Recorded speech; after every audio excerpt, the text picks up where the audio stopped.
Grabar. Ya estoy grabando. Bien, entonces ahora voy a compartir pantalla. Comparto esto. Ya. Participante. Esto lo voy a bajar un poquito más chico. A ver, no sé si. Ya, ahí lo dejo. Ya, entonces, esta es una foto de la vida real. Ya les había manifestado de que la válvula restringe el flujo, ocasionando un descenso significativo en la presión del fluido. Esto no es un esquema, esto es una foto de la vida real, un grifo. ¿Cuáles son sus características de esto? Son las siguientes. La presión de entrada es mayor que la presión de salida. La velocidad de salida es aproximadamente la velocidad de entrada. El área de entrada es aproximadamente el área de salida. O sea, este 1, por si acaso, este 1 es entrada, digamos, ¿ya? Y este 2 es el de salida. En esta válvula no existe transferencia de calor, no hay trabajo mecánico. Y una característica importante de la válvula, que es un dispositivo isoentálpico, eso se demuestra aquí, aplicando la primera ley en la válvula, ¿ya? Pero antes de aplicar la primera ley, decir lo siguiente, que la altura de entrada es igual a la altura de salida, por lo tanto, el cambio de energía potencial es despreciable. Y aquí, como las velocidades son iguales, también podemos afirmar lo siguiente. Podemos afirmar ya, que el cambio de energía cinética es despreciable, porque la velocidad de entrada es aproximadamente la de salida. Eso me faltó agregarle, ¿ve? Ah, aquí está. Bueno, ya lo puse. Bueno, aquí, bueno, esto lo borro nomás porque ya había estado abajo. Pensé que no estaba. Entonces, la velocidad de entrada aproximadamente a la de salida, eso implica que el cambio de energía cinética es despreciable. El proceso es totalmente irreversible. Bien, entonces ahora aplico la primera ley en la válvula, ¿ya? Aplico la primera ley en la válvula. A ver, permítame un ratito. Un ratito, a ver, vamos a ver. Ya. Y esto lo hago a un lado. Entonces, calor menos trabajo igual a delta de H igual a delta de sub K más delta de sub P. Descartamos el calor y el trabajo y la energía mecánica y queda que 0 igual al delta de H. Y este delta de H es entalpía de salida menos entrada. Y ahí se demuestra que el proceso es isoentálpico o isentálpico, que es lo mismo. O sea, podemos decir proceso isoentálpico o proceso...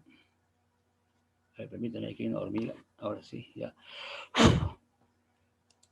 Ya, entonces acá sería proceso isentálpico también, lo mismo, ¿ya? Isentálpico o isoentálpico. Y esa es una característica fundamental de la válvula. Bien, entonces ya hemos visto la válvula. Bien, ahora vamos a ver características de algunos otros dispositivos. Ese problema está en la guía, lo pueden revisar. Ya, vamos viendo ahora las características de algunos dispositivos. Por ejemplo, la tobera. La tobera, esta es una tobera de la vida real, por ejemplo. Miren, antes de darle el concepto. Esta es una tubería, está saliendo el agua normalmente, ¿ya? Y si nosotros apretamos el pico de la manguera, fíjense que el fluido se acelera, ¿sí? Está la manguera, lo apretamos al pico y entonces el fluido se acelera. El fluido va más lejos, ¿ya? El fluido va más lejos. Entonces, ¿qué es la tobera? La tobera acelera al fluido. La tobera convierte la energía de presión en energía cinética. Ese es su concepto fundamental o su función. Convierte la energía de presión en energía cinética. Se observa, o sea, este pico de acá, el pico de la manguera se transformó en una tobera. Aquí, por ejemplo, no es tubería nomás, pero apretamos el pico y este pico se transformó en una tobera. Entonces la tobera acelera al fluido. Bien, vamos viendo las características principales de la tobera. Bueno, estas son toberas de la vida real. Toberas de la vida real. Bien, esta tobera también puede ser difusor, depende cómo. En este caso, por ejemplo, el fluido está saliendo aquí. está botando como gases de escape, digamos, entonces esto se convierte, esto es una tobera en este tipo de aviones. Ya, el esquema que vamos a ocupar para la tobera es este, ese es el esquema. ¿Cuáles son sus características? Para empezar, está acomodado en el modelo F. ¿Ya? La presión de entrada es mayor que la presión de salida. La velocidad de salida es mucho mayor que la velocidad de entrada. El área de salida es mucho, mucho menor al área de entrada. En esta tobera no existe transferencia de calor. O sea, por ejemplo, cuando ustedes apretan el pico, o sea, la mano no se calienta, o sea, no le va a quemar la mano, digamos, ¿ya? O sea, que no hay transferencia de calor. Tampoco hay trabajo mecánico, porque aquí en este pico de la manguera no hay, qué sé yo, unas paletas que estén girando. Por tanto, no hay calor, no hay trabajo. ¿Qué más? La entalpía de entrada es mayor que la de salida. Y si ponemos por acá un nivel de referencia, se puede afirmar que la altura de entrada es igual a la altura de salida. Por lo tanto, el cambio de energía potencial es descartable. Ya, eso es lo que hace la tobera, y aquí están algunos ejemplos de la vida real. Por ejemplo, en este avión se ocupan aquí 2 toberas para impulsar, y esto también es una especie de tobera. Si el fluido está entrando acá, es tobera. Si el fluido está saliendo, sería un difusor. ¿Dónde se ocupan entonces las toberas? Las toberas se ocupan aquí para los aviones a chorro, se ocupan para fabricar turbinas, se ocupan, por ejemplo, para limpieza de vehículos. Acá le ponemos una boquilla, una tobera para limpiar vehículos. Si esto tuviera un aire comprimido, lo mismo, y le ponemos una tobera al final, sirve para limpiar, por ejemplo, las máquinas de las carpinterías, las máquinas de los aserraderos, la sierra sin fin, la sierra circular, para limpiar la grosadora, para limpieza. ¿Ya? Entonces, el sistema de aire comprimido para limpiar. ¿Ya? Bien, entonces tiene múltiples aplicaciones. Vamos viendo el difusor. El difusor hace todo lo contrario de la tobera. El difusor convierte la energía cinética en energía de presión. La tobera acelera, en cambio este dispositivo desacelera. El esquema que vamos a ocupar es este. Ya, entonces acá voy a hacer lo siguiente. Acá me faltó esto, jóvenes. Ponerle, digamos, el trazo segmentado, ¿ya? A ver, contorno color rojo, contorno segmentado, indicando que este es el sistema termodinámico. ¿Ya? Ese es el sistema termodinámico. Ahora voy a colocar las características de este difusor. Ya, entonces aquí abajo tengo las características. Bueno, acá yo tengo algunos ejemplos de la vida real. Por ejemplo, este es un eyector. Claro, el eyector está formado por una tobera y un difusor. En este caso, para que sea difusor, aquí he puesto la flecha, el fluido tiene que estar saliendo, ¿ya? Este es un eyector. Tiene una tobera y tiene un difusor. Acá lo mismo, si el fluido está saliendo para allá, este es un eyector que está formado por esta tobera y por este difusor. Otra aplicación del difusor es la construcción de bombas de agua, bombas de gasolina, bombas de diésel o en los compresores. Por ejemplo, esta es una bomba, acá hay un estator y un rotor que está girando un eje con una alta frecuencia. Entonces esta es la bomba, y aquí en la salida de la bomba, este es un difusor. Comienza con un diámetro pequeño y va con un diámetro grande. Entonces este es el difusor. El difusor se utiliza para construir bombas de agua, para construir compresores, sopladores, ¿ya? Bien, vamos anotando algunas características de este difusor. Se acomoda al modelo SAEF, ¿ya? La presión de salida es mayor que la presión de entrada. La velocidad de salida es, a ver, aquí hay un pequeño error, digamos, ¿no? Porque aquí en la tobera la velocidad de salida era mucho mayor que la velocidad de entrada. Y en el difusor es lo contrario. ¿Dónde está? Parece que me he equivocado. No, a ver, la velocidad, no, está bien. La velocidad de entrada es mucho, mucho mayor que la velocidad. O sea, quiere decir que en la salida la velocidad es lento, está bien. El área de salida se observa que es mucho mayor que el área de entrada. Al igual que en la tobera, aquí no hay calor, no hay trabajo. Y se puede afirmar que la entalpía de salida que la entalpía aquí en la salida es mayor que la entalpía de entrada, porque aumenta la presión, aumenta la temperatura. Y claro, está a un mismo nivel, o sea que la energía potencial es descartable. Por más que el difusor esté, digamos así, en forma vertical, igual, porque la altura entre la entrada y la salida no va a ser más de 30, 40 o más de 1 metro, digamos. Entonces, eso no incide, no incide en los cálculos de consumo de aire o consumo de agua. Entonces se va a descartar ese cambio de energía potencial. Ya, entonces, ¿dónde se ocupan los difusores? Para fabricar bombas de agua, bombas de aceite, para fabricar compresores.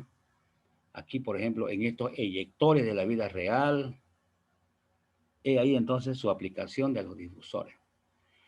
Vamos viendo la caldera. Estamos hablando de las calderas que existen en los ingenios Guavirá, La Bélgica, San Aurelio, Unagro. ¿Qué hace la caldera? Producir vapor saturado seco. Esa es su función principal. Y para ello se ocupa agua vegetal. O sea, aquí no le podemos poner agua de Saguapac, porque si no, lo fregamos toda la instalación. Porque el agua de Saguapac tiene sales de calcio y magnesio. O sea que cuando calentamos se produce un sarro. Seguramente cuando ustedes están tomando su cafecito, ponen su caldera en la cocina para hervir agua y si le echan un vistazo a su caldera, tiene un sarro. Lo mismo se produciría en los calderos industriales. Y ese sarro es dañino, pues, porque se forma una costra, ¿sí? Se formaría una costra, tal como se ve aquí, por ejemplo, y eso es como un material aislante. Para producir una misma cantidad de vapor necesitaríamos más combustible, ¿ya? Entonces, en estos calderos industriales no ocupa agua de Saguapac, ocupan agua vegetal, ¿ya? O sea, pero también se podría, digamos, hacer un tratamiento a esa agua usando filtros, agentes químicos, ¿para qué? Para sacarle sus sales, pero eso es costoso, ¿ya? Eso cuesta plata, y aquí se manejan volúmenes grandes de agua, estamos hablando de 2.000 kilogramos hora, es una gran cantidad de agua que se ocupa. Entonces, como que no es muy rentable, digamos, hacer un tratamiento de agua usando filtros, usando agentes químicos. Entonces, lo que los ingenios hacen es usar agua vegetal, que es agua que sale del jugo de caña. Entonces, ellos sacan el jugo de caña, ese jugo de caña lo calientan, llega a una cierta temperatura, del jugo se desprende vapor de agua, ese vapor de agua lo precipitan, lo condensan y esa agua lo ocupan para sus calderos, para todas sus tuberías, para sus turbinas, para sus bombas. Entonces, le genera una menor cantidad de sales. Por ejemplo, si ocuparan agua de Saguapac, repito, se formaría un sarro en la caldera, se formaría un sarro en todas las tuberías se taponearían, ¿ya? Y esos sales de calcio y magnesio estrangulan al fluido. Inclusive la estrangulación puede ser tanto que esa tubería se puede partir. Y estamos trabajando con presiones altas. Una caldera trabaja a presión alta. Un neumático trabaja a presión de 2 atmósferas. Y cuando revienta una llanta, ¿cómo suena? ¡Pah! Y estas calderas trabajan 10 veces la presión de un neumático, 15, 20 veces. Las calderas prácticamente son unas bombas, presión de 20 atmósferas. Eso es más o menos, ¿cuánto? 10 veces la presión de un neumático. Si por si acaso una tubería llegara a explotar por el tema del sarro, esas tuberías son como lanzas. Eso se va, obviamente se parte, va a salir despedido. Son unas lanzas que van a ir, digamos, de un lugar a otro, a 100 metros, 200 metros. Si por ahí aparece un operario, lo ensarta, digamos, ¿no? Y mínimamente muere. O sea, entonces no es conveniente ocupar agua de Saguapac. Ocupan agua vegetal. ¿Para qué? Para que no se forme el sarro en la caldera, en las tuberías. Ya repito, entonces el agua vegetal es el agua que sale del jugo de caña. Repito, lo calientan, llega a una cierta temperatura, se vaporiza, o sea, se desprende vapor, ese vapor lo condensan y ese condensado ocupan en los calderos. Entonces agua que sale del mismo jugo de caña, por eso es agua vegetal. Aquí, por ejemplo, les presento una caldera industrial. Son enormes, ¿sí? Y cuestan caro. Por ejemplo, recién nomás, recién, hace unos 2, 3 años, Guavirá compró una caldera de más de $1.000.000. Son calderas enormes que producen grandes caudales de vapor de agua. Entonces, lo ocupa para producir vapor. ¿Ya? Anotemos las características. Bueno, esta es una caldera. Acá tengo, fíjense, mire el tamaño de esta caldera. En la vida real es así.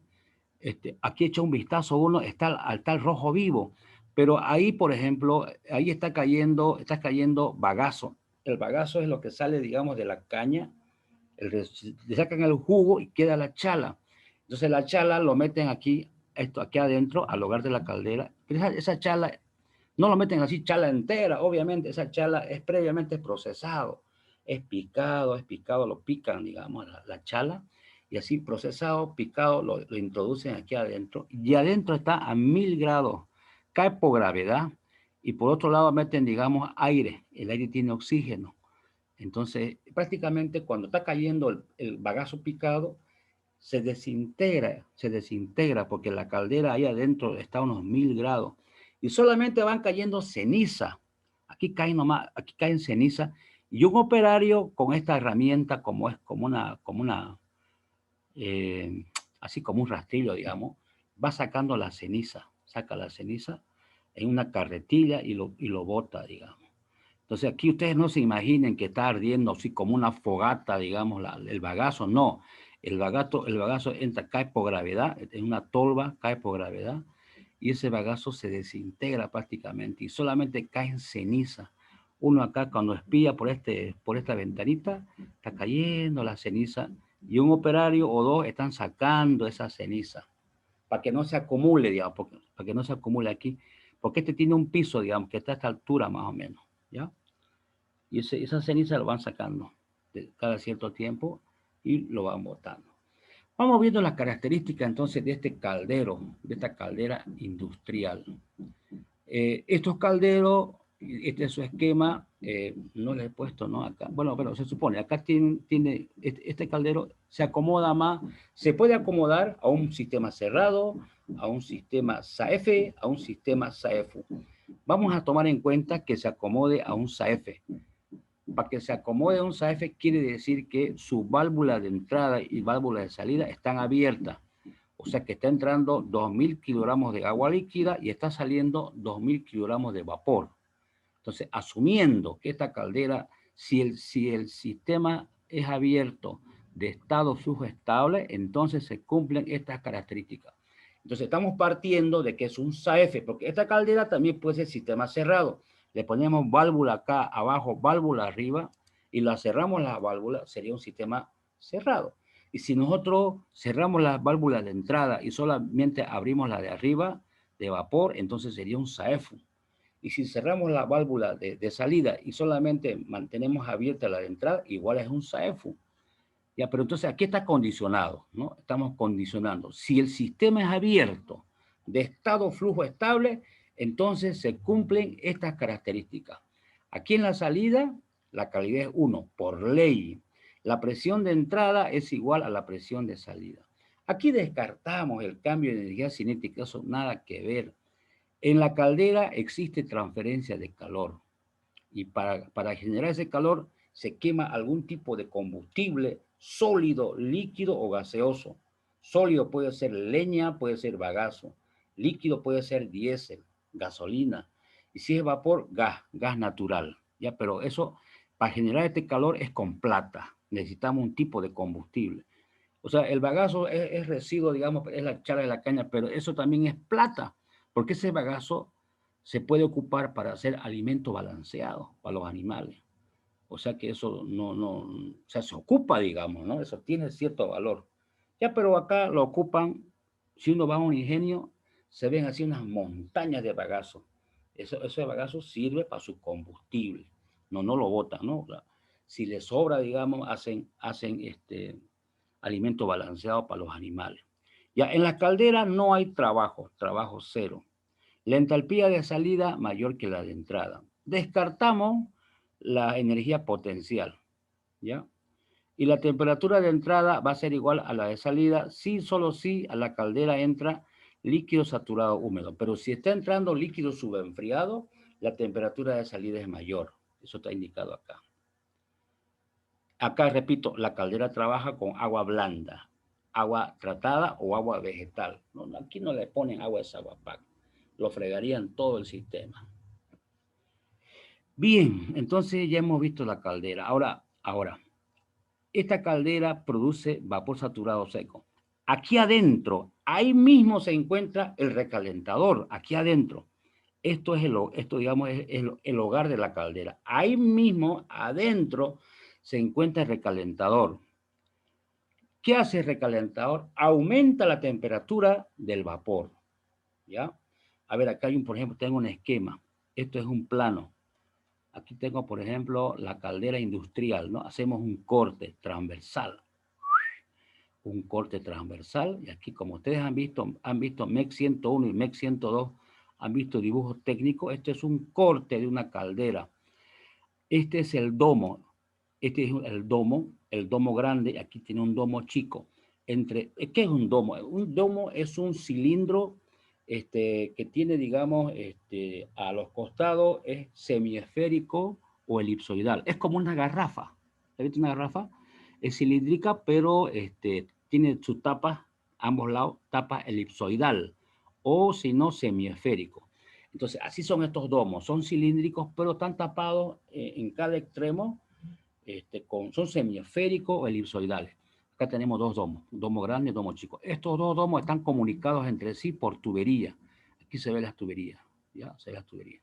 Entonces, en sí, esta es una caldera de dos domos. Aquí adentro, aquí se calienta, aquí los gases calientes calientan al agua que está en el domo grande, en el domo chico y en las tuberías. Ahora, el vapor saturado que sale de este domo, ¿a dónde va? Aquí observen, hay un serpentín. Va el serpentín. El serpentín está casi pegado a la pared de la caldera.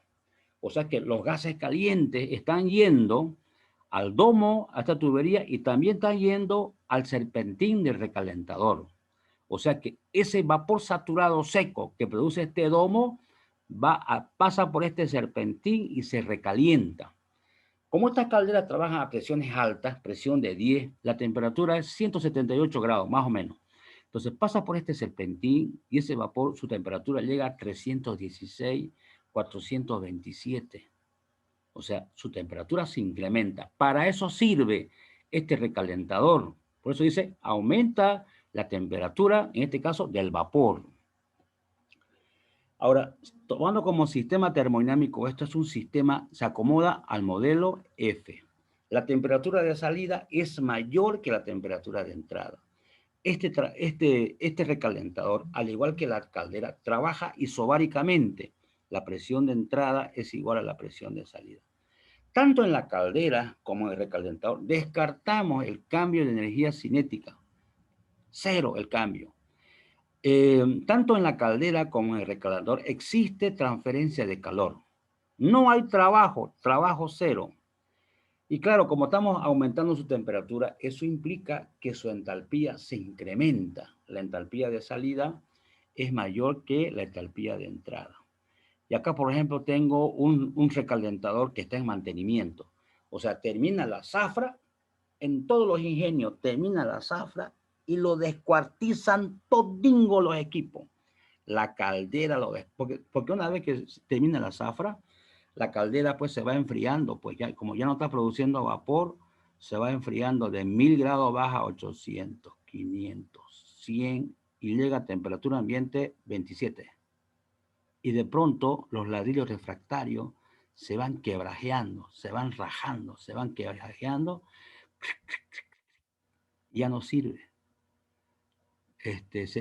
Una vez que se quebrajean, se rajan los ladrillos refractarios de la caldera. Bueno, ¿para qué ocupan ladrillos refractarios? Para que no salga el calor, para que este operario no se queme, no se hace aquí afuera.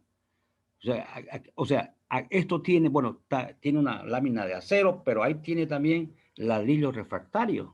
Eso permite de que el calor no salga afuera, porque si no, si solamente hubiera una chapa de acero, prácticamente este operador prácticamente este obrero se cocinaría. ¿Ya? Entonces, tiene su ladrillo refractario que permite que el calor no salga afuera. O sea, tiene un cierto aislamiento térmico, que cuando se enfría, esos ladrillos se quebrajean, ya no sirve. Entonces, bueno, entonces, como ya no sirve, hay que sacar esos ladrillos, colocar nuevamente el ladrillo refractario para la próxima zafra, ¿no?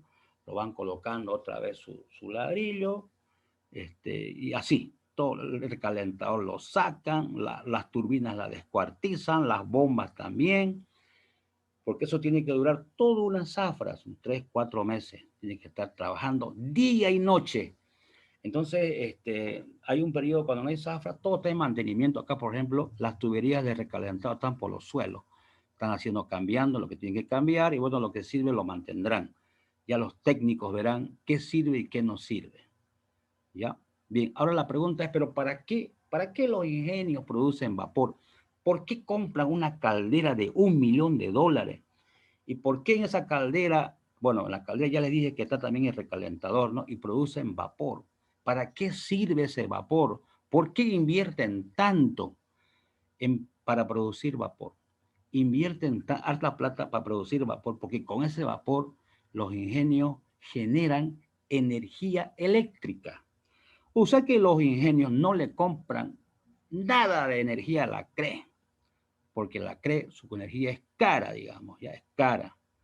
Porque ahora ellos, ¿para qué producen energía eléctrica? Para sus centrífugas. Tienen unas 8 o 10 centrífugas para producir azúcar. Esas centrífugas son unos motorzangos que tiene, cada motor eléctrico tendrá pues casi 1 metro de largo, 1 metro, 1,5 metros, y de un diámetro de unos 80 centímetros. Son una bestia de motores que tragan energía eléctrica, esos motores de la centrífuga. Tienen 8, 10 motorzangos, son dragones. O sea, si le compraran, por ejemplo, energía a la CRE para producir su azúcar, el kilo que vale 5 no valdría 5, valdría 20 o 30 pesos. El alcohol que compramos 70% para el tema del COVID, que vale 12 pesos, no valdría pues 12 pesos, valdría unos 40 pesos si le comprara energía a la CRE. Se aumentaría el precio del azúcar, aumentaría el precio del alcohol. Entonces, pero entonces, toda esa inversión que ellos hacen de comprar caldera, sacar, recalentar el vapor, es para producir energía eléctrica. Entonces, ese vapor a alta presión de 20 atmósferas que sale del recalentador a temperatura de 427 ingresa a esta turbina. Bueno, este es el esquema de la turbina. Acá yo tengo una turbina de la vida real. Esta es una turbinota, ¿ya? Una turbina. Bueno, estas son turbinas grandes, ¿no? En realidad, digamos, bueno, van a visitar, hay materias que ustedes llevan del 7º, 8º semestre, pasando la pandemia, yo creo que lo van a llevar a la fábrica, a los ingenios, siempre los llevan. Hay materias que son específicamente para eso, para visitar a las empresas. Entonces, cuando vayan a los ingenios, se van a topar con estas turbinas. Estas son turbinas que están con su dínamo, turbina con su dínamo. No son tan grandes, pues estas son turbinotas, pero cuando vayan a los ingenios, la turbina le va a llegar a su cintura le va a llegar la turbinita en su generador. Entonces, ustedes inclusive pueden apoyarse, pueden poner la mano acá, al dínamo o a la turbina. No le va a sacar ampollas a su mano, porque está aislado, tiene su aislamiento térmico. ¿Ya? Uno se puede apoyar, no pasa naranja, la turbina no le va a sacar ampolla. Y en las turbinas que hay, por ejemplo, no son tan grandes, repito, le va a llegar a su cintura. Si son personas, digamos, de edad, de estatura promedio, digamos, ¿no? Unos 68, unos 65, unos 70, las turbinitas llegan hasta su cintura, se pueden apoyar.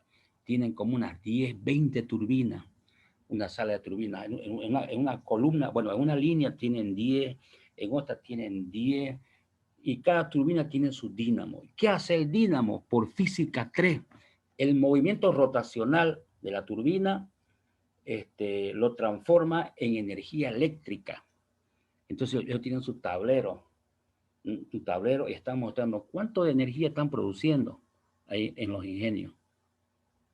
O sea, 100 megavatios, Y esa energía eléctrica lo ocupan para mover sus centrífugas, para mover sus compresores, para mover sus bombas, para su iluminación, para todos sus equipos. Entonces ellos en plena zafra no le compran un centavo, un vatio a la CRE. Ya, bueno, una vez que esté todo descuartizado, una vez que esté todo en mantenimiento, no haya producción de vapor, ahí yo creo que se conectan, digamos, a la CRE, porque ya no hay más, pues, ¿no? ¿De dónde va? No creo que ocupen generadores, ¿no? Ahí en ese caso se conectan a la CRE, ya le van consumiendo para su iluminación, digamos, porque como tampoco van a ocupar ningún compresor, ninguna bomba, porque no están, digamos, produciendo azúcar ni alcohol. ¿Ya? Entonces, para su iluminación, para que hagan su mantenimiento, para para usar sus taladros, para usar sus esmeriles, sus herramientas, ocupan, digamos, energía eléctrica. Pero ya ese consumo es bajo, digamos, ¿no? No es considerable. Entonces, esta turbina, ¿qué es lo que hace? El vapor que produce las calderas que salen del recalentador se envían a estas turbinas. Esta turbinita tiene un eje, o sea, tiene paletas adentro, unas paletas. Entonces el vapor choca a las paletas están unidas, están soldadas a este eje color rojo.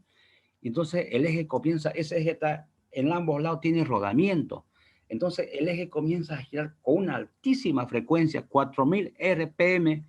Ese eje rotacional se envía al generador eléctrico, al dínamo, y el dínamo convierte ese movimiento rotacional en energía eléctrica. ¿Ya? Entonces los ingenios ocupan su vapor para producir energía eléctrica. Y con esa energía eléctrica ellos producen azúcar, producen alcohol. Ya, pero entonces su producto estrella es azúcar. El que le sigue es alcohol. ¿Ya? Así es en los ingenios de Santa Cruz. Ahora, en los ingenios de Brasil es diferente. Allá son monstruos. Acá, por ejemplo, bueno, tienen varias hectáreas, pero allá los ingenios de Brasil son unos monstruos, porque el producto estrella allá en Brasil no es, no es el azúcar. Allá el producto estrella es energía eléctrica, porque esos monstruos de Brasil producen energía eléctrica para vender a una cierta zona, a una cierta, digamos, ciudad, ¿entienden? Entonces, ese es su producto principal, energía eléctrica, y lo venden, ¿ya? Y claro, después ya sale, pues, a nada, sale el azúcar, sale el alcohol. En cambio, aquí no. Acá tenemos nomás ingenios chicos, que su producto estrella es azúcar y el alcohol. No, y además que aquí, por ejemplo, tendríamos que modificar las leyes, porque los ingenios no pueden vender energía eléctrica a la zona, no pueden. O sea, hay una ley que no les permite. En este caso, digamos, la CRE creo que es Guaracachi, antes era ENDE, ellos tienen, ellos solamente pueden vender energía eléctrica, o si no, redistribuirla, digamos, ¿no? Nadie más, digamos. Tendrían que modificar la ley. ¿Ya? Entonces, pero en Brasil no. O sea, tienen otra normativa, los ingenios grandes producen energía eléctrica y abastecen a las zonas aledañas al ingenio. Bien, vamos viendo la característica principal de la turbina. La presión de entrada es mayor que la de salida, o sea, es un dispositivo de expansión. La temperatura de entrada es mayor que la de salida. Al igual que en los otros equipos, se puede descartar la variación de energía cinética y la variación de energía potencial. En esta turbinita uno se apoya, repito, no le va a sacar ampolla a la turbina porque está aislada, por lo tanto el calor es cero. En estas turbinas existe trabajo mecánico. La entalpía de entrada es mucho mayor que la entalpía de salida. Descartamos el cambio de energía potencial en la turbina. Y de la turbina, por ley, sale mezcla. Aquí está, mezcla. ¿Ya? Entonces, no puede salir con calidad. O sea, entra vapor recalentado y acá, digamos, sí o sí tiene que salir mezcla. Si sale con calidad, uno quiere decir que no se está aprovechando la energía del vapor. Ahora, Ahora fíjense, miren. Ahora, aquí está aquí está la caldera, ¿ya? Y de aquí a unos 100 metros hay una turbina. Entonces, el vapor que salga de esta caldera, al cabo de los 100 metros, o sea, si la caldera produce vapor saturado seco. Si nosotros, bueno, si tuviéramos una caldera aquí a unos 100 metros o a 200 metros, y de acá de la caldera saldría vapor saturado seco, y lo enviamos a la turbina que está a 200 metros, ¿qué le pasa a ese vapor en ese trayecto? En el trayecto se va enfriando. Por más de que le pongan aislante térmico a la tubería, y todas las tuberías tienen aislante térmico, tienen fibra de vidrio. Uno la ve, las tuberías son gruesangas, ya, de unos 20 centímetros. Pero es que no es que sea grueso, sino que son tuberías de 2 pulgadas, pero están forradas con fibra de vidrio, con plastafor. O sea, son tuberías que están aisladas. Pero a pesar de ese aislamiento, ese vapor saturado que sale de la caldera, al cabo de los 200 metros se enfriaría. Entonces a la turbina entraría líquido y vapor, ¿ya? Líquido y vapor. Y ojo, no le puede entrar a la turbina líquido y vapor, no le debe entrar, porque el momento que le entre líquido y vapor acá, no se olviden que estamos trabajando a presión altísima, presión de 20 atmósferas. Líquido más vapor, líquido a presión de 20, prácticamente es un proyectil. Esos álabes de la turbina que tiene acá, esas paletas, se hacen astillas, porque digamos, álabes, son paletas que trabajan con vapor y no con líquido. Entonces, repito, líquido-vapor, líquido a presión de 20 atmósferas son unos proyectiles que prácticamente perforarían todos los álabes de la turbina, todas las paletas, y esa turbina se fregaría. Para que no ocurra eso, es lo que se ponen estos recalentadores, este recalentador de acá, para que de aquí de la caldera, para que de esta caldera salga vapor recalentado a temperatura de 427. Al cabo de los 200 metros, cuando esté entrando la turbina, va a seguir entrando vapor recalentado, pero a temperatura de 316, pero va a seguir siendo vapor recalentado. Va a entrar vapor, ese vapor choca con las paletas, con los álabes y no pasa naranja, ¿ya? Porque es vapor. Esas paletas están diseñadas para trabajar con vapor y no así con mezcla. Entonces, repito, el calentador se coloca, ¿para qué? Para asegurarnos de que el vapor a las turbinas llegue como vapor recalentado. Lo mínimo que puede entrar a una turbina es vapor saturado seco. Entra mezcla y la fregamos a la turbina. No sirve para nada. Bien, entonces ya hemos visto las características de esta turbina.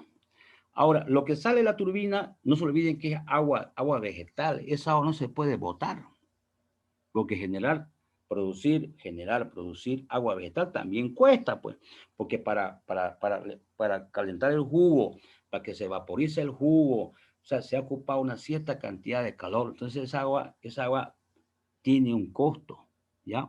Esa agua no se puede botar. Entonces, esa agua que sale de la turbina tiene que volver a la caldera. Obviamente tienen que reciclar, tiene que volver a la caldera. Y claro, aquí esa mezcla sale en la presión de, qué sé yo, si aquí entraba en la caldera trabaja a presión de 20, ¿no? Recalentadora 20. Aquí la turbina entra a presión de 20. De la turbina, como es un dispositivo de expansión, la presión cae ostensiblemente 1.4 acá en la salida de la turbina. Entonces, de 1.4 mezcla, digamos, para subirlo, para conectarla a la caldera que está a presión de 20, el fluido, esa mezcla no va a poder ir, o sea, no se va a poder enviar esa mezcla a la caldera, porque la caldera trabaja a presión de 20 atmósferas y aquí estamos sacando mezcla a 1.4. Entonces, esa mezcla de 1.4 hay que convertirlo previamente en líquido, para ocupar una bomba, ¿ya? Porque no hay un equipo en la vida real, nadie ha inventado un equipo que sea líquido más vapor a presión de 1 y que me aumente la presión a 20. Ese equipo no existe. La persona, el científico que haga ese equipo se va a ganar un premio Nobel. que le entre, digamos, mezcla, que salga mezcla de la turbina a presión de 1 y esa mezcla se convierta en líquido y envíe a la caldera y la presión llegue a 20. No, ese equipo no existe. Entonces, esa mezcla previamente hay que condensarlo. Entonces, ¿qué se utiliza? Un intercambiador de calor. Un intercambiador de calor. O sea, un condensador. Condensador se llama intercambiador de calor, enfriador, calentador.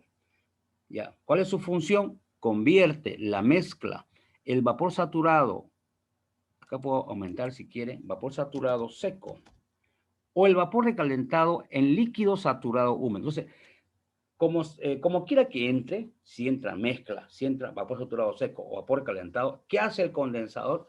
Lo convierte a calidad cero. Aumenta la temperatura del fluido refrigerante, calentador. Disminuye la temperatura del fluido calefactor si solo si entra como vapor recalentado. Ya, entonces, pero antes de ver el condensador, acá yo le voy a hacer un poquito un recuento. Bueno, el esquema es este. Ya. Son dos líneas, fluido calefactor, fluido refrigerante. Este es su esquema. Si no le gusta este esquema, acá tengo otro. Por si acaso, son dos líneas distintas, ¿no? El fluido calefactor va por esta línea y por esta otra va el fluido refrigerante. El flujo católico, lo que uno cede, el otro lo recibe. Ya, pero ya está el esquema. Yo le voy a refrescar la mente que ustedes han visto un condensador en colegio o en la universidad cuando han hecho la experiencia de destilación de agua. Ya, aquí entonces, acá tengo, por ejemplo, una... ¿Dónde está? Acá. Esto es, por ejemplo, la experiencia de destilación de agua que han hecho ustedes en colegio y seguramente han hecho en química general. Aquí tengo yo puede ser esto un matraz o un balón con agua y luego se lo calienta con este mechero Bunsen. De ahí se desprende vapor saturado seco, ¿sí? Pasa a este tubo refrigerante, ¿sí? Puede ser tubo así o si no también con serpentín, ¿ya? Entonces aquí está entrando con calidad de 1, ¿ya? Y la temperatura es 98. O sea, no se olviden que estamos acá a presión ambiente Santa Cruz. Entonces la temperatura a la cual hierve el agua es 98. Calidad 1. A ver, permítame. Esto un poquito lo voy a recorrer.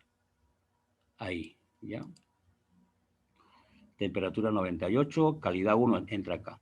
Entonces acá tengo un tubo refrigerante. Esto se conecta a un grifo, digamos, este es el grifo que está metiendo en contracorriente el agua a este tubo refrigerante, temperatura ambiente, digamos, ¿no? A 27 grados Celsius, y este es el estado termodinámico 3. A ver, este lo voy a mover un poquito. Y ya, este es el estado 3. El estado 1 es del vapor saturado seco, ¿no? Que va a entrar a este tubo refrigerante. ¿Con qué se lo va a refrigerar? Con agua de grifo a 27, el estado 3. Entonces, este vapor saturado seco, al pasar por este tubo refrigerante, ese vapor se condensa. Este sería el estado termodinámico 2. A ver, permítame. Este es el estado 2. Aquí se condensa, la calidad sería 0. Entonces, aquí va saliendo unas gotitas, y vamos recibiendo ese condensado en este pequeño matraz, ¿ya? Ahora, el agua que está entrando a 27, al pasar por este tubo refrigerante, se calienta. Entonces aquí en la salida en 4 sería 32 grados. Entonces hay una refrigeración en contracorriente. Por la tubería del medio pasa el vapor saturado seco. Como este tubo lo está refrigerando, ese vapor se condensa. Repito, aquí salen las gotitas ya del condensado que se recibe en este matraz. Y el agua que estamos ocupando para refrigerar entra a 27, pasa por acá y aquí en la salida en 4, 32. Y luego el agua que sale se bota, digamos, al sumidero. Entonces esta experiencia de destilación de agua ustedes lo han hecho en colegio o si no en química general. Entonces este tubo refrigerante es un condensador. Va a dos líneas. En una línea pasa el vapor saturado seco. En otra línea pasa el fluido refrigerante que sale del grifo, que entra a 27 y se calienta hasta 32. Entonces son dos líneas, ¿ya? Aquí está mostrado. Fluido calefactor, el vapor, y el fluido refrigerante, el agua de grifo. Fluido calefactor, ¿sí?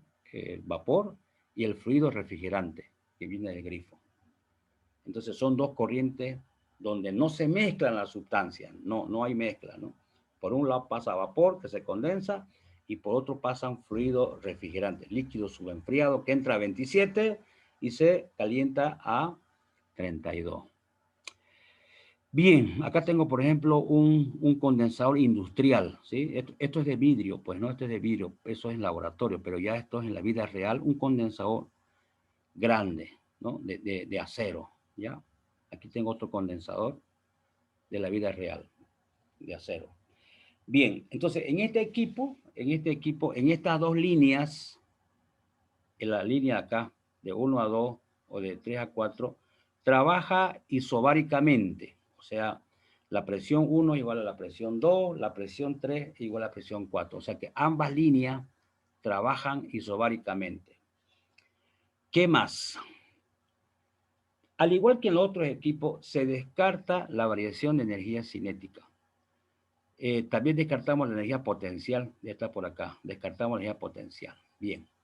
Ahora, si se toma, por ejemplo, un solo sistema, todo, entonces en todo el sistema con el medio externo no hay transferencia de calor. Pero si tomo dos, como acá, por ejemplo, he tomado dos volúmenes de control, he tomado el fluido calefactor y el refrigerante. Entre ellos existe transferencia de calor. El fluido calefactor está cediendo calor, por lo tanto es negativo. ¿Y quién lo recibe? El refrigerante. Aquí está, flujo calórico del fluido calefactor que está cediendo, como está cediendo es negativo. ¿Y quién lo recibe? El refrigerante. Entonces, esta ecuación es válida, ¿no?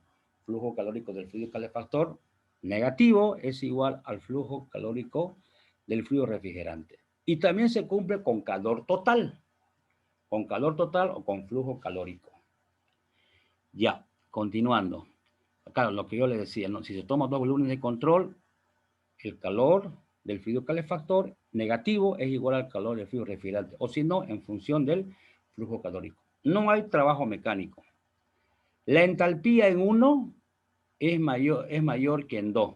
Acá 1, aquí el vapor, ¿no? Aquí es calidad 0. Esta entalpía 1 es mayor que la entalpía 2. Eso está anotado acá. Y la calidad en 2 es 0. O sea, este condensador, su función principal es condensar, convertir la mezcla en LSH. Entonces aquí en 2 la calidad vale 0, por ley. Eso está anotado acá, calidad 0. Acá, por ejemplo, a ver, permítame, esto debía mover un poquito más acá. Ahora sí. La temperatura 1 es igual a 2, si solo si entra mezcla. Entra la mezcla, a ver, ¿cómo es esto? Entra mezcla, a ver, permítame. La temperatura 1, aquí está, va a ser igual a la 2, si solo si entra mezcla. Es correcto. Aquí voy a acomodar ya. Entra mezcla. Aquí está. A ver, permítame un ratito. Ya. Esta proposición es válida. La temperatura de entrada es igual, va a ser igual a ser si solo si entra mezcla. Ya. Acá en vez de como U sería. Hay un error acá. A ver, permítame un ratito, voy a modificar esto. Ya. Entra mezcla o vapor saturado seco. La temperatura 1, la temperatura de entrada va a ser igual a si solo si entra mezcla o vapor saturado seco. Y la temperatura 1 va a ser mayor si solo si entra como vapor recalentado. Ya está acomodado esto. Bien. Y la temperatura 4 es mayor que la temperatura 3. Y eso se ve acá, ¿no? La temperatura 3 es 27 y aquí es 32. La temperatura 4 es mayor que la temperatura 3. Ahí está. Bien, entonces, ya. La caldera produce vapor saturado seco, lo enviamos al recalentador, ya se convierte en vapor recalentado a temperatura 427. ese vapor con una alta entalpía lo metemos a la turbina. En la turbina se produce una expansión, sale a presión de 1.4 atmósferas, pero la turbina produce trabajo, me genera energía eléctrica. Ahora, esa mezcla que sale a la turbina no lo puedo botar, tengo que meterlo otra vez a la caldera. Previamente lo condenso, ya está condensado. Una vez condensado, se ocupa una bomba. ¿Qué es lo que hace la bomba? La bomba recibe trabajo, ¿para qué? Para aumentar la presión de la sustancia de trabajo. Entonces la bomba recibe a presión de 1.4, agua líquida, digamos, o líquido saturado húmedo, y de ahí de la bomba sale líquido comprimido a una alta presión, ¿ya? Entonces después de este condensador viene la bomba. Ahí está la bomba. Convierte el trabajo mecánico que recibe en energía de presión. Esta es una bomba de la vida real. Claro que estas bombas son movidas por motores eléctricos. Aquí hay un motor eléctrico, motor eléctrico. Esta es la bombita. Por aquí entra el agua. Okay. Este motor, una vez suspendemos su térmico, tiene un eje. El eje comienza a girar. A ese eje están unidas unas paletitas acá. Unas paletitas. Claro, esta es la entrada de la tubería. Acá se pone una tubería y cuando estés girando esas paletitas, prácticamente lo succionan el agua. Lo succionan. Y esas paletitas están lanzando el agua en esta parte de acá. Esa agua tiene una altísima energía cinética. Esa energía cinética, al pasar por este difusor, se convierte en energía de presión. Entonces, si está succionando a la presión de una atmósfera, esas paletitas están lanzando el agua en esta parte, tiene una altísima energía cinética, pasa por el difusor, la presión puede ser 10 atmósferas o 20, dependiendo, digamos, del tamaño de las paletas y dependiendo de la potencia de este motor. Presión de 1.4 y de aquí sale, del difusor sale 20 atmósferas. Ya, entonces estos son, por ejemplo, bombas movidas por motores eléctricos. Ya, entonces, aquí está su característica. Esta bomba trabaja como un SAEF, la presión de salida mayor que la presión de entrada, es de compresión, la temperatura de salida es mayor que la de entrada. O sea, en la bomba, por ejemplo, en la vida real, si ustedes ponen el dedo en la entrada del agua, es temperatura ambiente, pero cuando sale de la bomba, la temperatura, ustedes ponen el dedo en el agua, igual sigue siendo la misma. O sea, el ser humano no puede percibir ese incremento de temperatura en la bomba. Hay que colocar sensores para medir la temperatura digital. Por ejemplo, poner un sensor de temperatura ahí en la entrada, va a marcar 27,2 grados Celsius. En la salida marcará 27,5 o 27,6. O sea, el incremento de temperatura es pequeño. Es pequeño, o sea, pero tampoco es descartable. Hay que tomar en cuenta, ¿ya? Por eso acá he puesto yo que la temperatura de salida es mayor que la de entrada. En realidad es un poquito mayor nomás. Repito, entra a 27.2, sale a 27.6. O sea, el incremento es pequeño, pero existe. Al igual que en otros equipos, descartamos la energía cinética, la energía potencial también. Y la entalpía de salida es un poquito mayor que la de entrada. Ya. Bien, entonces ya hemos completado el ciclo, ¿no? El ciclo de Rankine. La caldera produce vapor de óxido seco. Lo enviamos al recalentador. El recalentador aumenta la temperatura a 427. Pasa por la turbina, hay una expansión, la presión es 1.4 de salida. La turbina convierte el movimiento rotacional en energía eléctrica. Esa energía eléctrica se ocupa para mover las centrífugas, compresores, bombas, etcétera. La mezcla que sale de la turbina no se puede botar, entonces hay que ocuparlo. Para ocuparlo lo condensamos en un condensador. Una vez condensado a presión 1.4, ocupamos una bomba. ¿Para qué? Esa bomba succiona ese líquido saturado húmedo a presión 1.4 y hace que la presión aumente a 20. ¿Para qué? Para introducirlo en la caldera. Entonces ahí tiene, digamos, un ciclo termodinámico. Ese se llama ciclo de Rankine con recalentamiento. Ya, aquí quiero mostrarle otro ciclo. ¿Dónde está? Por acá tenía un ciclo. Acá, por ejemplo. Esto, por ejemplo, ya es una planta de energía nuclear, ¿ya? O sea, estas son palabras mayores. Pero igual, digamos, ¿no? Acá esa energía por radiación se calienta aquí el vapor de agua en esta caldera que tiene su recalentador. Eso después va, ese vapor va, por ejemplo, acá a las turbinas tienen su dínamo, generan energía eléctrica, mira acá está, va llevando acá energía eléctrica. Si esta es una planta de energía nuclear, está produciendo miles de megavatios, teravatios de energía eléctrica para producir, para, para alimentar a toda una ciudad, ¿no? Entonces, por ejemplo, acá, repito, la caldera, recalentador, generan vapor saturado, vapor recalentado del recalentador, va a estas turbinas, acá tiene su generador, genera energía eléctrica, eso se distribuye a toda una ciudad, y luego lo que sale de la caldera va a este condensador de acá, una vez condensado, y acá se ocupa la bomba otra vez está introduciendo esa agua a esta caldera, entonces tiene su propio ciclo para generar energía eléctrica. Claro, aquí se ocupa la radiación. Esto, por ejemplo, uno de estos explotó en Chernobyl, allá en Ucrania. Claro, por el tema de la radiación, ¿no? O sea, ocupaban para calentar el agua la radioactividad, la radiación, el uranio. Y esto explota, claro, esto de acá se va diseminando la radiación. Toda la ciudad se fue al diablo. Y va a estar así, bueno, y esta parte le han puesto concreto de acero. O sea prácticamente toda esa planta que generaba energía eléctrica, esa planta de energía nuclear, han hecho un sarcófago de concreto para que no siga botando radiación. Obviamente han muerto miles de trabajadores ahí en Rusia, ¿no? En Ucrania. Porque esto, con el tema de la radiación, o sea, no se juega.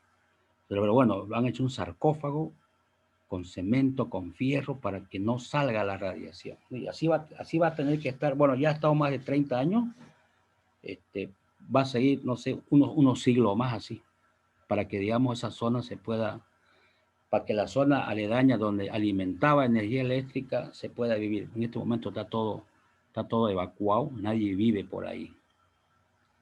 Solamente viven los chulupis, que no le hacen nada a la reactividad. Bien. Ahora veamos el compresor y de ahí nos despedimos, ¿listo? El compresor hace lo mismo que la bomba, exactamente lo mismo. Convierte el trabajo mecánico que recibe en energía de presión. Pero hay una diferencia abismal entre un compresor y una bomba. ¿Cuál es la diferencia? Que el compresor trabaja con gases, aire, oxígeno, nitrógeno, vapor de agua. En cambio, la bomba trabaja con sustancias en estado líquido, agua, diésel, gasolina, leche, sangre. ¿Ya? Entonces, la diferencia es esa, ¿no? La sustancia, su estado de la sustancia. Esto, repito, es para gas. Entonces, sus características son las mismas, con una pequeña diferencia. Por ejemplo, acá se observa que acá tenemos este motor eléctrico, tiene sus poleas, sus correas. Acá hay un cilindro y émbolo. ¿Ya? Entonces, aquí con una especie de, tiene una tipo cigüeñal, tiene, ¿no? Que el movimiento circular se convierte en movimiento lineal. Repito, aquí hay un cilindro, pistón. Entonces, por ejemplo, eso ustedes no pueden tocar, porque ese cilindro y pistón hay fricción. Hay fricción. Si ustedes ponen la mano acá, mínimo se van a sacar ampolla. O sea, no que toquen el motor, sino que toquen este pistón y cilindro. Acá está. Aquí está el motorcito acá tienen su correa. Aquí está convirtiendo el movimiento rotacional en movimiento lineal. Acá hay una especie de cigüeñal. A ver, Jorge, un ratito, hay una llamada. Espérenme un ratingo.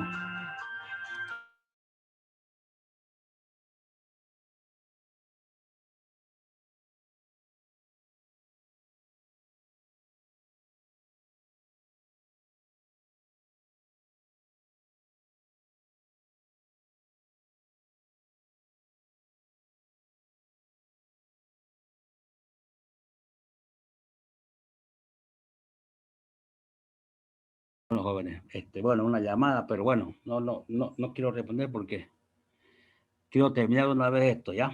Bien, entonces le estaba diciendo de que aquí esto es caliente, pues por el tema de la fricción, porque acá hay un cilindro y pistón. Ese pistón y cilindro, el pistón aspira, después mete aire a este tanque azul. Aspira, después mete aire a este tanque azul. Entonces, eso es continuamente, ¿no? O sea, esto es con cierta velocidad. Entonces, hay, por el tema de la fricción, obviamente tiene su pistón, tiene su anilla, es como el pistón y el cilindro de un vehículo, pues, ¿no? Caliente.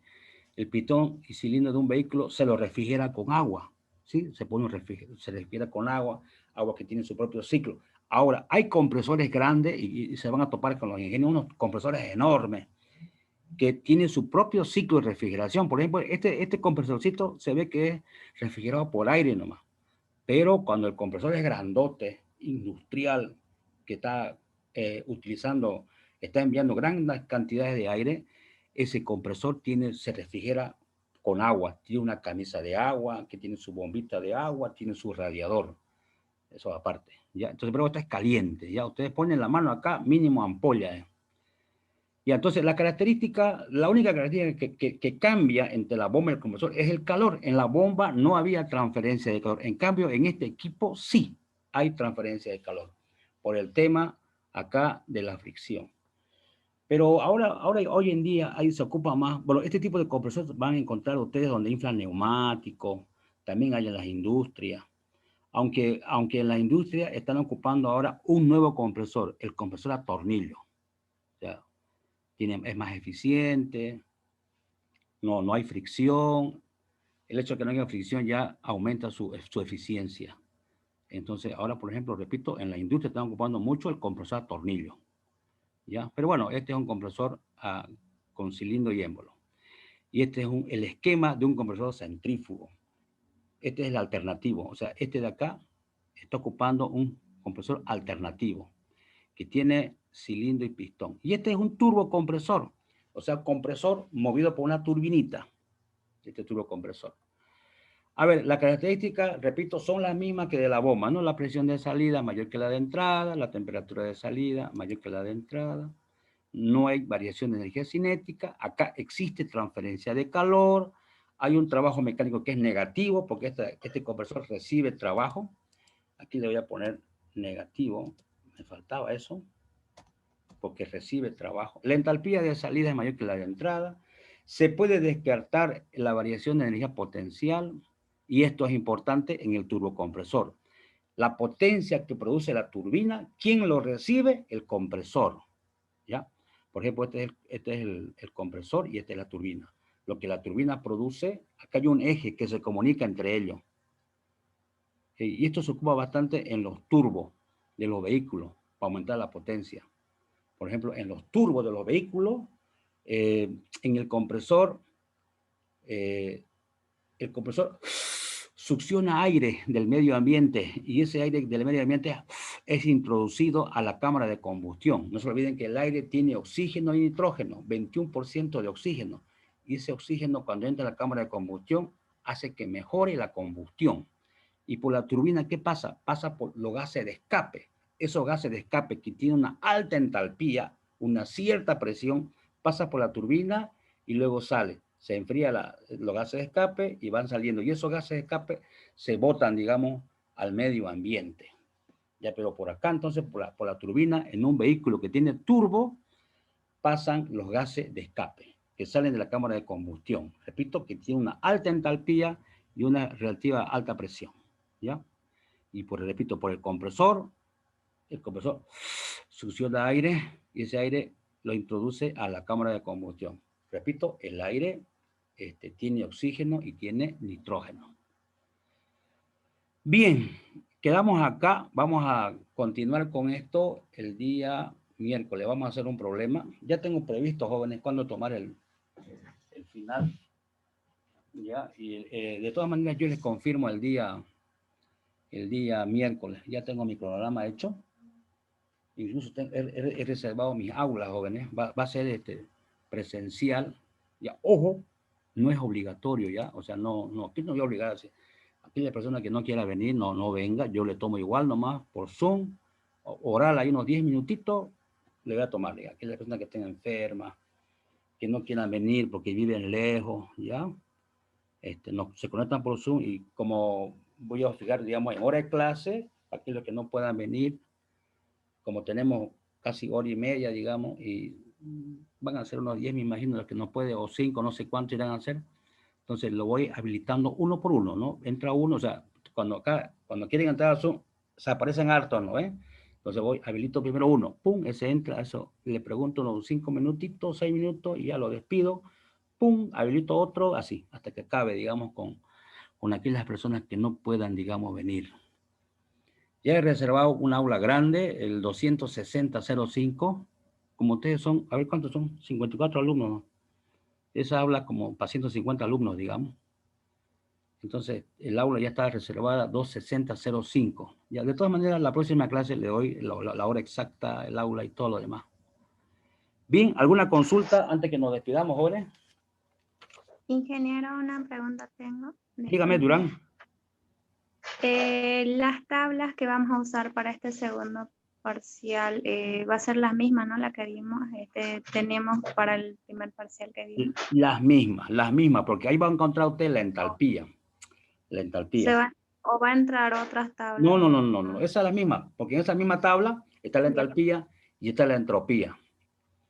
Y ya estoy pensando yo hacer un ejercicio completo el día, ¿qué día? El día miércoles. Y el día, a ver dónde está mi celular, el calendario.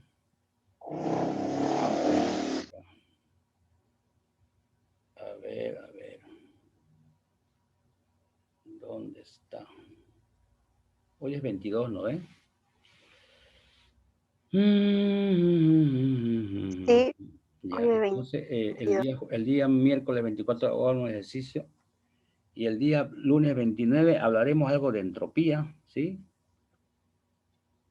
Y el examen, ya lo he fijado, pero no tengo ahorita el cronograma, está en mi vehículo, porque esta mañana ya fui a reservar aula, ¿sí? Entonces, no, ahorita, por ejemplo, el día miércoles les confirmo la fecha del final, ¿ya? Porque va a ser un parcial que hemos dado y el final, directamente. Sería eso entonces, Durán, ¿ya? Ingeniero, otra pregunta más. ¿Quién me preguntaba, Durán? ¿Qué me decía? La verdad que ya, a ver, ¿qué era su pregunta? Parece que me fui a otro lado. Sí, quería preguntarle otra cosita más.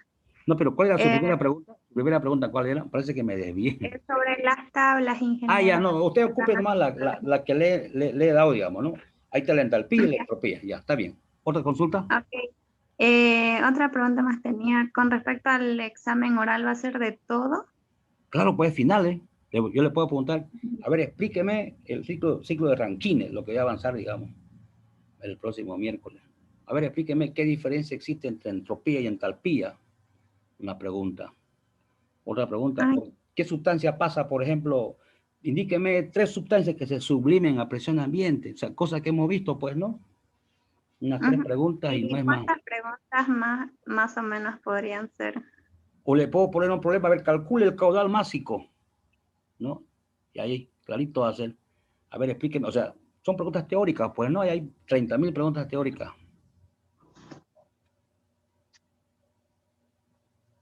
Así es, No tengo Durán. la respuesta correcta, ingeniero. Entonces, ahí va a haber oral, como es oral, a ver, demuestre esta expresión, digamos, ¿no? Y ahí que hay que demostrar, digamos, ¿no? Cosas así. Ok, ingeniero. Listo. ¿Alguna otra pregunta, jóvenes? Gracias. Ingeniero, disculpa, para Digan, lo que no podemos ir presencial, ¿cuándo pues, lo daríamos virtual? en hora de clase va a ser. Yo voy a fijar una hora de clase igual, o sea, no va a ser en hora de clase, así, repito, digamos, yo me conecto, doy un ID y una contraseña, pero no lo voy a meter, a toditos de golpe, sino va a entrar uno por uno. Yo voy como ya aparece, digamos, ¿no ve? A los participantes, ¡tum! Habilito uno, ahí entra. Ahí yo lo chaco. ¿Y cuántos minutos va 5 a minutos ser por por...? demás, 5 minutitos. El que sabe, Ah, sabe. Y el que no entonces va a ser sabe, pura teoría, puro pregunta teórica. demostraciones teóricas, lo que se me ocurra en ese momento, digamos, ¿no? 5 minutitos mínimo, máximo unos 7. El que sabe, sabe. Clarito es que tiene uña de guitarrero. Claro. Ya, muchas gracias, ingeniero. Ingeniero, ¿y qué pasa si la mayoría quiere darlo virtual? Qué belleza, no hay Igual va a ser problema. Yo así la igual le tomo movilidad. oral, no hay problema. No pasa La nada. la Si sean los modalidad 50, sería- yo de todas maneras yo voy a fijar la fecha para el examen presencial. Los que vengan, bienvenidos. Y los que no, les tomo oral. O sea, repito, 5 minutitos a 8 minutos. 8 minutos por 40, ¿cuánto es? 8 minutos por 40. No voy a demorar más que una clase, pues. A ver. Son 40 alumnos, digamos, por 8 minutos, 320, una hora y media, 2 horas, digamos. Pero no van a ser 8 minutos, porque a veces la gente como no sabe, o sea, uno va preguntando, primera pregunta, está ahí titubeando, nada, pasamos a la segunda. No sabe la segunda, ya para qué la tercera, pero igual le pregunto, digamos. Y demoraré, pues, por cada alumno. Si no saben nada, puede hacer 1 minuto por alumno, digamos, ¿no? Al que sepa se va a explayar, digamos. ¿Entiende, no? Pero en hora y media lo acabamos. ¿Listo? No hay drama. Una última cosita Ingeniero, antes que me despida. ¿y en el presencial va a haber teoría también? Puede haber, ¿por qué no? Una parte teórica, 30%, 70% Ingeniero, la parte teórica, práctica. Sí, dígame, ingeniero, Ademilka. el examen final dice que solo va a haber examen final, pero ¿va a preguntar algo del libro? Pero por supuesto, de la guía, no es el libro, la guía. Sí, porque el examen tal vez va a estar difícil y que salga una pregunta del libro. De la guía, no del libro. Guía, De no la el guía, libro. sí, de la guía. Sí, de la guía. Claro, puede ser, digamos. Ingeniero, Sí, una dígame. pregunta. ¿Cuál sería la ponderación? 50-50 y 5 de yapa de la ayudantía. Ingeniero, ¿va a repechaje? Vamos a ¿Y ver. los prácticos, ingeniero? ¿Verdad? Va a ¿No? incluir en el Bueno, examen. así era la cosa. 30 a ver, ¿cómo era la cosa? De todas maneras, lo que pasa es que de materia en materia varía mi ponderación. Me voy a fijar yo el primer día de clase, ahí está, le he dado la ponderación. No sé si alguien se acuerda la ponderación, porque esto, y como tengo 6 materias, y las 6 varía mi ponderación. O sea, creo que... Ingeniero, ¿y no podría ser lo de los prácticos A ver, y de... ya me acordé, Yaritza, ya me acordé. Así es, mire. Los parciales eran 2, valían 50, 25 y 25, ¿ya? Los prácticos ya están metidos en los parciales, ¿no? Por ejemplo, yo les tomé un parcial, ¿no ven? Entonces les he preguntado 3 incisos. Cada inciso vale 30, 30, 30. El práctico se han hecho todo, pum, están los 10, ahí están, digamos, los 100. Entonces, 50 el primer parcial, 25 el primer parcial, 25 el segundo, hacen los 50. Y claro, en los 25 ya están metidos los prácticos, repito, sobre 100 puntos, el examen vale 90, los prácticos valen 10. Entonces, estaba bien, como le dije, 50 los parciales y 50 al final. Así es. Y la ayudantía, 5 puntos extra de yapa, digamos, ¿no? Bien, parece que la misma pregunta para que me despida. ¿El repechaje, ingeniero? No sé la verdad, no sé si irá a ver, no sé, no le garantizo, digamos. Vamos a ver, o sea, no. El semestre pasado no puede tomar, no sé si podré.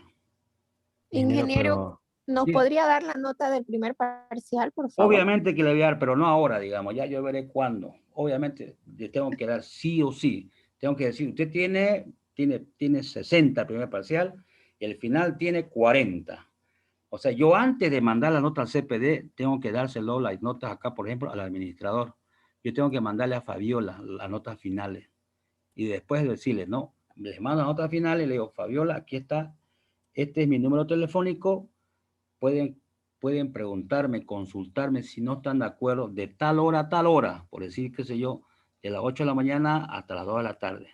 Pasado ese horario ya no hay ningún tipo de reclamo. O sea, le voy a dar yo unas 5 o 6 horas para los reclamos, si alguien no está de acuerdo con esa nota. O sea, eso siempre hago antes de mandar notas al CPD. O sea, no crean que yo voy a tomar y voy a meter, no. Yo tengo que calificar y tengo que decirles cuánto tienen, ¿ya? Cuánto tienen en sus exámenes. Y una vez no, que no yo, la podía una vez que yo dar. una vez que ponga mi hora, mis 5 horas para atender, en caso que tengan algún reclamo y algo, pasado ese lapso de tiempo ya no hay reclamo de ningún tipo. Yo me voy directamente al CPD a meter las notas. O sea, así he hecho estos últimos semestres. Pensé que no los iba a dar antes de dar el final. No. Yo le daré, digamos, le voy a dar su nota, pero no va a ser antes del final. Va a tener que ser,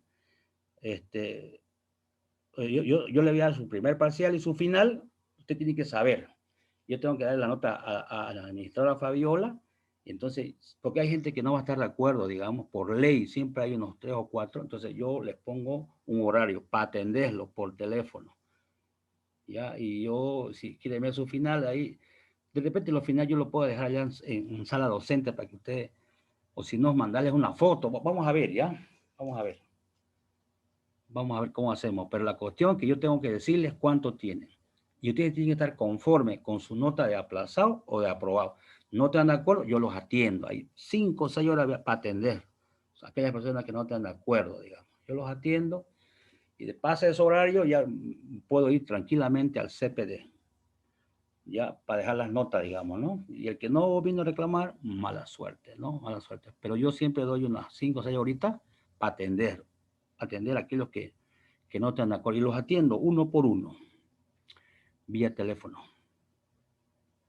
Bien, jóvenes, parece que no hay más preguntas. Ya, hoy día, todos presentes. Nos vemos el día miércoles, jóvenes, ¿ya? Hasta luego, jóvenes. Ingeniero. Hasta luego, ingeniero.